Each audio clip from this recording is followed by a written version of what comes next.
folks. So we're going to continue this series about discussing Zen as my trading sees it and understanding where this could be useful to people on the left who may feel like they want to try some form of maybe philosophical practice or spirituality without necessarily interacting with a spiritual community or a larger institution or whatnot.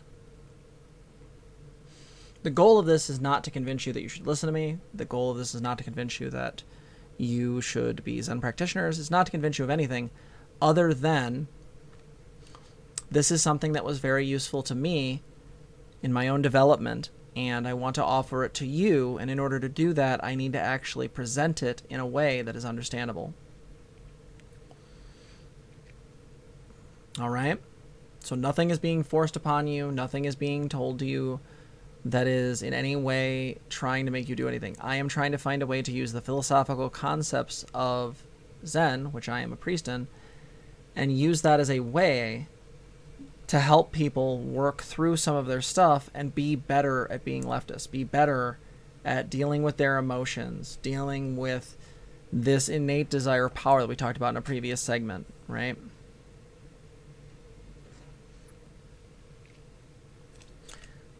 So today what I wanted to talk about was two parts.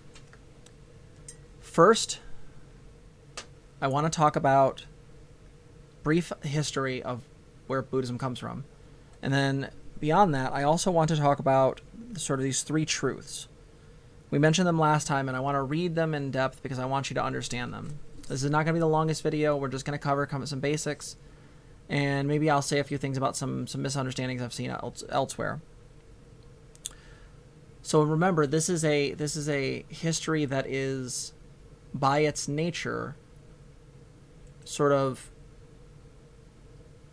very, very simply put, right? It's very much sort of a summary, because what we're trying to do is create something of an understandable narrative. We're not trying to follow every moment of, Siddhartha Gautama's, the Buddha's life. We're trying to understand those systems there, so those understandings of what he got. So here's what they are. And again, this is not a sermon. This is not some fucking religious thing. I'm telling you this because this is the understanding. Take from it what you will. Ignore what you want to will. I don't care, one way or the other. The historical Buddha was a man named Siddhartha Gautama, born in the 6th century BCE. He was an Indian prince who was renounced his throne and his wealth to find wisdom and liberation that transcended power, money, and egoic satisfaction. All the things he had been handed at birth. He abandoned his family, studied, and practiced yoga for 8 years, and then asceticism for 4 more. After 12 years, frustrated with his inability to liberate himself from his own suffering and mental delusion, he sat down and vowed to stay in meditation until he found the truth. Legend holds that he sat for 40 days. However long he sat, it was long enough for him to awaken from the dream of his own suffering. Siddhartha is remembered with the name Buddha, which simply means awakened one. He awakened from the dream of a permanent self that had kept him, like so many of us, in bondage. He awakened to discover the deeper truth and cause of our reactive emotional nature. Once he awakened, he founded his own yoga school. He transmitted the philosophy and practical disciplines that he had used to liberate himself and end his ego suffering. Remarkably, he taught for about 50 years, traveled around northern India, and teaching his disciples. The Buddha taught that a new view was essential. He taught that we must first understand these three truths: impermanence, suffering, and selflessness. Impermanence. When we truly realize, understand, and embody impermanence, we no longer grasp and cling to that which will eventually go away, no matter how tenaciously we cling. This realization brings gratitude as we now fully experience and appreciate and radically accept the ephemeral nature of this life, this moment, this fleeting gift. So, to understand this more clearly, there is nothing here that is permanent. No self, no anything. I mean, to be perfectly honest, I'm not aware of anything that is permanent in this universe. Maybe there are a few things here and there, but our tendency to cling to things, argue with reality, tends to create suffering. It's a very simple notion. That's not to say that you have to be apathetic and disconnected from everything. We're not asking for Gamergate 2, though what I've heard that might be happening again.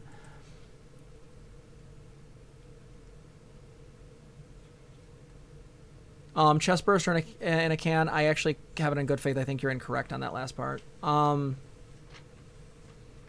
there are many Buddhas. There are about 7 billion of them.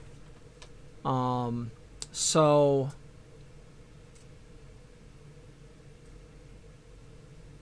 the thing about this with impermanence is understanding that, again, it's not to walk around as an apathetic monster. It is to understand that when you choose attachment, this leads to suffering, and sometimes you have to do that. You choose to have children, you choose to have relationships, you choose to have these things. This stuff is important to recognize, because when we believe that something is permanent and it changes, this causes a tremendous amount of unnecessary suffering. This is also true about the nature of the self. The self is not permanent. You are constantly changing. It'd actually be more accurate to describe yourself as a process, right? Think about it. You are a process. You're not a single solid self, and to say you were would be lying. You are, by definition, a process unfolding that is always ever present happening, and the you were 5 minutes ago, right, is dead. It's gone forever. And there's a new one here. Maybe it's very, very similar, down to the smallest iota similar in memories and ideas, but there may be small changes, tiny ones, right?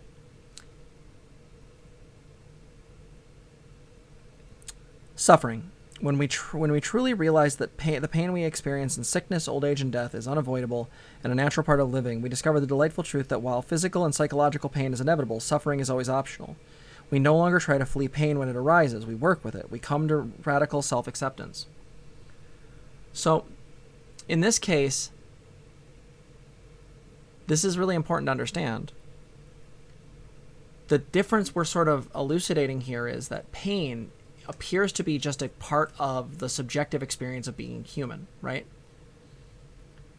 Your experience of pain, either through sickness, old age, and death, disability, marginalization, these things are real, right? We're not trying to say that they're not. They are real. All of us will deal with some variation of this, right? It's hard. It's difficult, okay?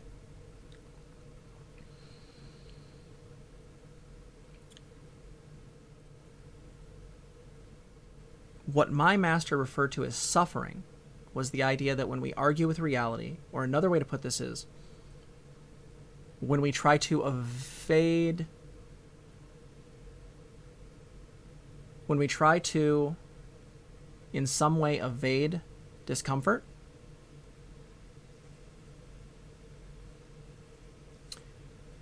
what it inevitably ends up is creating more suffering.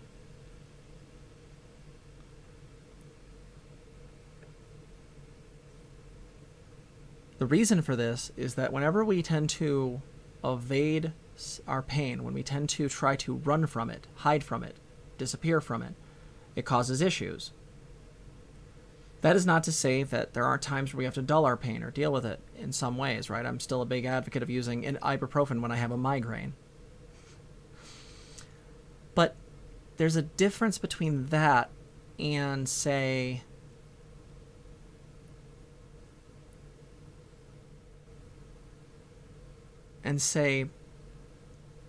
never really allowing yourself to connect with another person in a relationship because you're afraid of being hurt.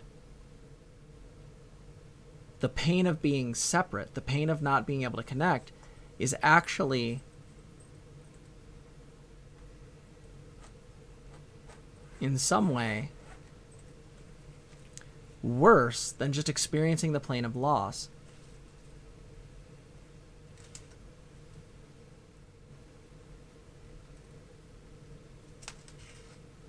This is something that's really important to recognize, is when we evade this stuff, right?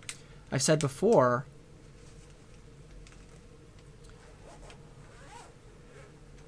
where in a lot of ways, unless you're dealing with a pre-existing injury or you have some kind of disability or there's some damage you're inflicting on your body, during sitting, a lot of the discomfort we feel is either from the muscles that are being tensed for the practice of sitting or specifically due to psychological issues, right? There's ways in which our mind does not like sitting with itself. We become uncomfortable. We start to wanting to wiggle. We want to scratch our nose. Any number of distractions can arise during practice. So what you have to do is learn how to sit through them. What would happen if you didn't scratch your nose? What would happen if you didn't move your leg? Find out. What is that like to not give in to the more basic desire to suddenly and instinctively engage with this practice, right? The tendency to scratch your nose over and over again. What happened if you didn't? Oh, you're going to itch? Okay, what's it like to itch? We tend to evade things that are uncomfortable, and it actually ends up causing us problems because in some ways, what happens when you can't avoid it? Right? What happens when you have to face something? This is something that is fundamentally important.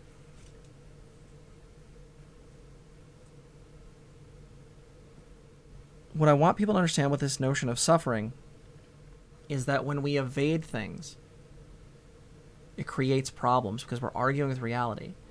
I have borderline personality disorder. I can tell you that suffering happens a lot with borderline because I get in my own head and think my partner wants to leave me or get away from me or that I'm this horrible person. And because I've constructed this whole narrative, I think they're playing out in it. And so I either try to be mean and push them away and get away from them, or I can start sucking up and become too clingy or problematic. What happens from there? Because I've attached to this idea that I had, I now absolutely am engaging in practices that not only bring me suffering, but quite possibly my partner. What would happen if we sat with discomfort? If you're looking, again, for a practical use of this practice, if you ignore anything else I say, can you sit for just 5 minutes without moving? Right? Can you sit for just 5 minutes and stay present, never missing a breath, never missing a thought, just staying present? Does your mind get off track? Come back to the breath again and again. Right?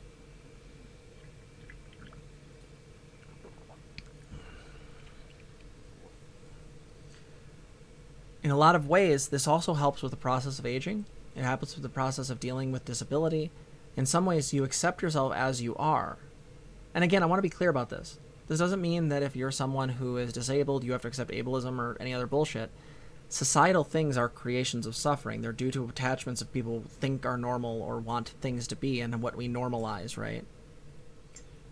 The fact of the matter is that there's a difference between coming to terms with and coming to accept your body as it is, and fighting against very real discrimination and marginalization in society. To me, the core of those things, if you want from the Buddhist perspective, I don't think this is entirely it, but from the Buddhist perspective, that would be a form of suffering.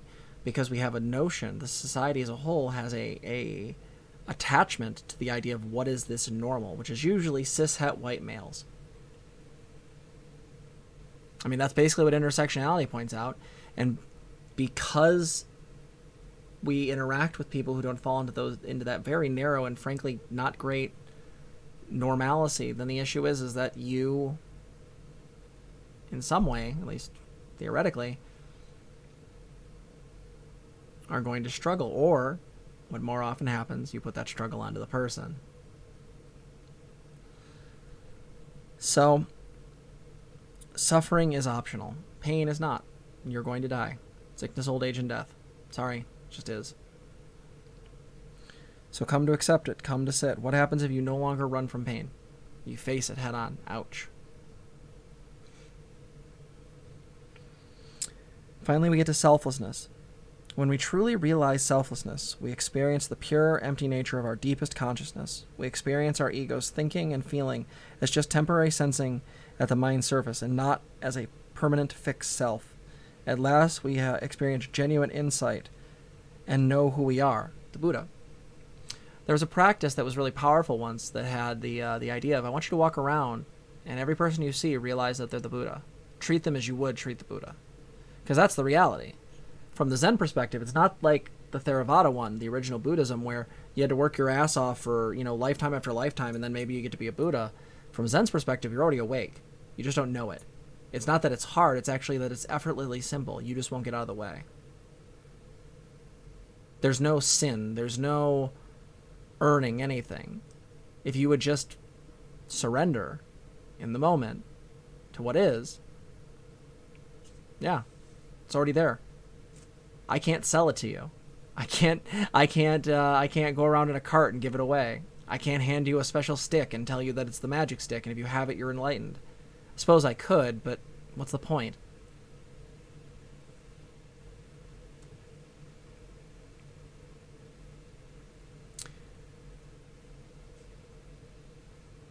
When I say selflessness, what I mean is this. If you are a person or a system, right? Say you're a person who's plural. Yourself or yourselves are by definition fundamentally empty, no different than anything else. They arise and fall away. I would actually argue from a certain perspective, and this is going to be a rough one, that every person, to some degree, is actually more system-like than they think. That's not to say that everyone's plural. They're not. But it's to say that our mind is actually made up a lot of different pieces. If you actually kind of look at the way the mind thinks, there's a way in which each of us has archetypes within us, different voices, different ways of being. And I don't mean voices in the schizophrenic sense. I mean voices, and if you do voice dialogue practice with somebody, you can ask, can I speak to the voice of the protector? And you can find that part of yourself inside. There's a part of you that wants to just protect you. Right? If I ask, I want to speak to the voice of the controller, you can find that voice. If I say, I want to speak to the voice of the wounded child, you can definitely find that voice if you look deep enough. Unless you've in some ways disowned those voices, in which case that would be work you have to do. But that's the thing.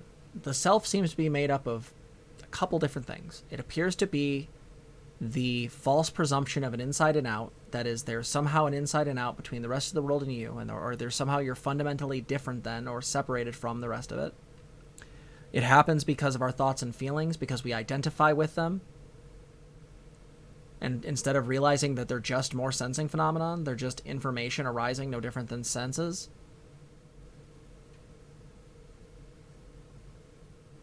Right? Like, that's just what it is. The self is, by its nature, empty. And that's not bad. It's not good. It's just what is.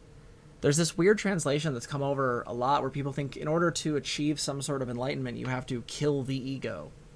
It's bullshit. You're not killing the ego. You can, in certain ways, but it's usually temporary. The damn thing comes back, because all your ego is the ability to function and interact with the rest of all of this. It's actually just a real useful processes, right? But then we get attached to it, and we get attached to our preferences and our memories, and we forget that our memories are changeable in the moment based on our emotions. We, in a lot of ways, struggle with this attachment to our sense of self, this person that we think we are. And the joke of it is that that's... First off, the idea that you actually have a good insight in yourself is pretty unlikely. We have distorted the ways of thinking about ourselves, and depending on our emotions, those distortions change or shift or whatnot. In a lot of ways, what I want you to kind of understand from this is that this selflessness is not about trying to get rid of you. Your ego is necessary. It needs to be strong to survive. We talked about this the last time. But what we need to do is have a proper understanding about how we exist as an ego.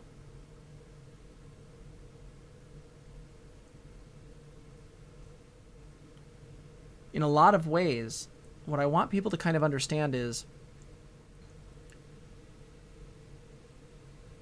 that selflessness is something that is both something as a becoming, you work towards that realization, and it's something that just is ever present. You just have to become aware of it.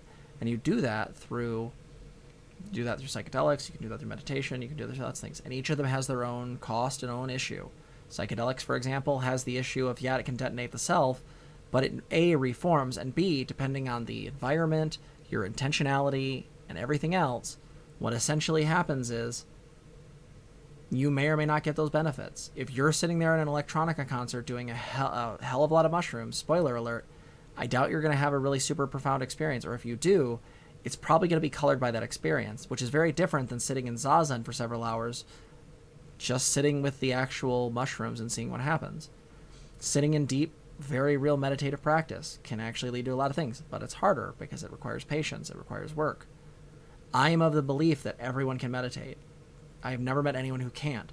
What I meet are people who have stories in their head that they can't, or they've been misinformed about what meditation is, and they try to, in some ways, create a narrative. They're telling me a story that they believe that they can't. Does that make sense?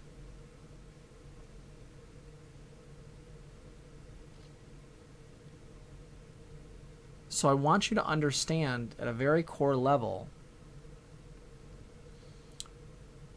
that this selflessness is not about losing your sense of self. It is about seeing through it and realizing its limitations, and also not taking yourself so seriously. In previous conversations, we've talked about like preferences, right?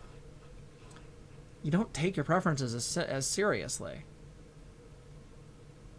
Because if you sit back long enough, you just recognize what they are. They're just preferences. They're just what is. It's one of the reasons why I don't necessarily have a big issue with not always having my preferences. Now, there's some that I probably still have some attachment to, but yeah, eventually you kind of don't feel as attached to that stuff. And because of that, you don't suffer when you are provided something that you're not a fan of. My point with all this is that I want you to understand these truths as we go forward, because one of the goals of this is going to be to understand why this was so important to me and why this practice was useful. This is one of the things, besides integral theory and my own personal morals and biases and my own education, that led me to where we are right now in this moment. If you like my argumentation, if you think that this channel has value, this is one of the core reasons why, whether you know it or not. So, next time we'll get into more about what a practice looks like and why a practice is and what the sort of various different types of goals and things are. We also might do some questions. We might put questions and answers in the Discord or something, have people type their questions out and do a question and answer session. Thus far, I'll try to answer things to the best of my ability. I'm not holding myself as this all-knowing expert. I can tell you what I can tell you. But yeah, my hope is that we can clarify some of the misunderstandings here, because there's a thing that I've been noticing in our Discord, that a lot of people practice like relaxation practices, and those are conflated with meditation.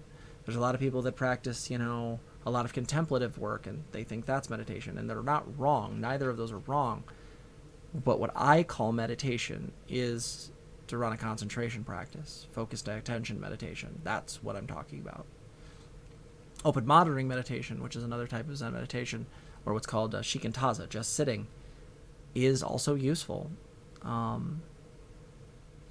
But we'll be focusing on what I know, which is focused attention. So if that is something you are really interested in, check out the next video we do. Again, the practice is very simple. As I said, sit for 5 minutes a day, back straight, neck straight, eyes open, focused about 6 to 8 feet in front of you.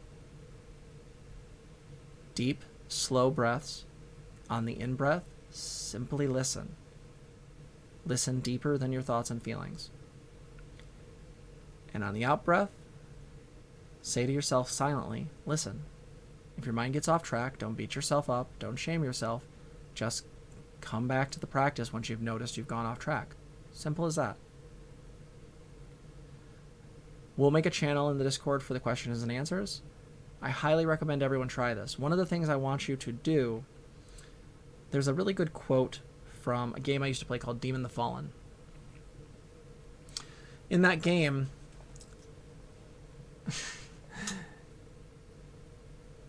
the angels that eventually became demons were asking God questions. Why did you make, tell us to love these humans as we love you, but yet we're not allowed to let them know we exist. Because in that one, there's a little bit of a biblical retelling. And the answer they always got back was, to know as I know, you must be as I am. And any angel that took God up on that disappeared. And in a similar vein, what my challenge here is that if you want to understand this stuff, then I need you to come at this from good faith. Put aside your sort of philosophical view, put aside your religious view, put aside your concerns, and just hang them up next to you. You're not getting rid of them. I'm not asking you to get rid of critical thinking. I'm not asking you to join a cult. I'm not asking you to do anything. What I'm asking you to do is put aside your biases and just freely practice. Because if you hold on to those biases, they will block you from being able to really engage. Okay? So the practice is presented. We'll have another video next time. Maybe we'll do the questions in a couple days or next week. Until then, I love all of you, and I'll see you in the next one, okay? If you like this video, please like, comment, and subscribe. Also, consider donating to us. You can support us on our website, transgirltherapist.org. You can also help us on our Patreon, link below, or you can become a member here on YouTube. Thank you so much for watching.